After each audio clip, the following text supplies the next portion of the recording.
అట్లా కాదండి. ఇప్పుడు ఈ సినిమా ఎఫెక్ట్ అనేటువంటిది తెలుగుదేశానికి ఏ మేరకు ఉండబోతుంది? మీరు తెలుగుదేశం విజయావకాశాలను ఎంత దెబ్బ కొడుతుంది? వైఎస్ఆర్‌సీపీ విజయావకాశాలను ఎంత మెరుగుపరుస్తుంది అంటే ఆ ఈక్వేషన్‌కి ఏం చెప్తారు? సార్ ఇప్పుడు అది చెప్పడానికి నేను జ్యోతిష్యుడిని కాదు, దేవుడిని కాదు, ఏమీ కాదు. సో ఐ ఫీల్ అంటే ఎవెన్చువల్గా నేను చాలాసార్లు చెప్పినట్టు ఈ సినిమా అనేది నా ఒక ఒపీనియన్, నా ఒక బిలీఫ్ సిస్టమ్.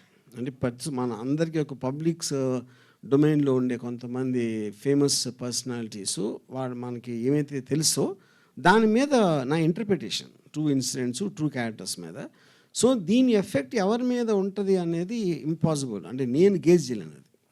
గతంలో ఎవరు చేశారంటే నాకు ఒక అద్భుతమైనటువంటి అపురూపమైనటువంటి ప్రపంచ ప్రఖ్యాతిగాంచిన వ్యక్తి నాకు సెన్సార్ విషయంలో చేశారు, దావూద్ ఇబ్రహీం హెల్ప్ చేశాడన్నారు. ఇప్పుడు ఎవరు చేశారు సార్? ఇది స్వర్గీయ ఎన్టీఆర్ గారు చేశారు. ఎస్, ఆర్జీవి గారు క్యారెక్టర్కి సూట్ అయ్యే వాళ్ళని తీసుకుంటారు, కానీ ఇందులో ఒక క్యారెక్టర్ అంటే వైఎస్ భారతి గారి క్యారెక్టర్కి సంబంధించి యాత్ర 2లో ఉన్న ఆమె కొంచెం బాగా పర్ఫెక్ట్ అయ్యారని ఆ సినిమా చూసిన వాళ్ళందరూ అన్నారు. మీరు ఆమెను మిస్ అయ్యారనే ఫీలింగ్ మీకు కలిగిందా? ఇప్పుడు ఏ డైరెక్టర్ అయినా తను అనుకున్న తన దృష్టిలో తనకున్న క్యారెక్టర్, తనకున్న సెన్సిబిలిటీలు తీసుకుంటాడు. అందుకని వేరే సినిమా గురించి చేయను. నేను తీసుకున్న అన్ని క్యారెక్టర్లు ఆవిడ ఒక్కరే కాదు, అందరూ కూడా దీనికి సూటబిలిటీ అనుకునే తీసుకున్నాను. RGV sir